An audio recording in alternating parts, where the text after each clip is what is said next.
इस दुनिया में एक ऐसा बादशाह गुजरा है जो खुद को खुदा समझता था और लोगों से अपनी इबादत करवाता था। वो अपने दौर का सबसे ताकतवर बादशाह था, जिसकी हुकूमत मिस्र से निकलकर दूर दराज इलाकों तक फैली थी और जिसकी जुबान पर सिर्फ एक ही बात थी, मैं ही खुदा हूँ। वो नील नदी के किनारे सबसे जरखेज सरजमी पर राज करता था, जिसके पास सोने चांदी की खाने, हजारों महल, हजारों फौजें और एक ऐसा घमंड जो इंसान को अंधा बना देता है। दोस्तों, मैं बात कर रहा हूँ उस फिरौन की जिसने घमंड में आकर खुद को खुदा कहा। वो फिरौन जिसने सिर्फ तख्त नहीं संभाला बल्कि ये दावा किया कि मैं ही खुदा हूँ। अल्लाह ने उसे हिदायत देने के लिए हजरत मूसा अलैहिस्सलाम को भेजा। उन्होंने फिरौन से कहा, मैं अल्लाह का पैगंबर हूँ, बनी इसराइल को आजाद कर दो और अपने रब के आगे झुक जाओ। तो फिरौन ठठाकर बोला, कौन है अल्लाह? क्या मैं खुद खुदा नहीं? बस फिर क्या था? अल्लाह ने अपनी कुदरत दिखाने के लिए एक नहीं कई आजमाइशें भेजी। खून से भरी नदियाँ, टिड्डियाँ, कीड़े मकोड़े, तूफान, सूखा और बीमारियां।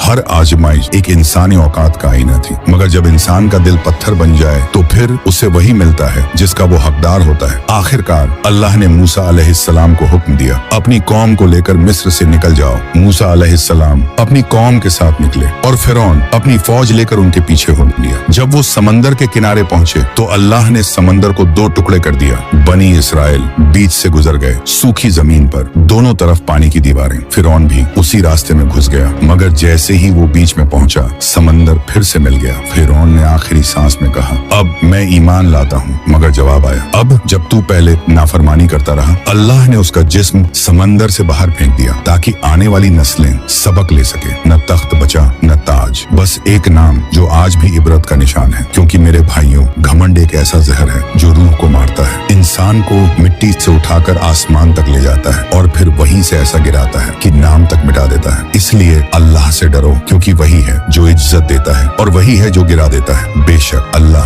हर चीज पर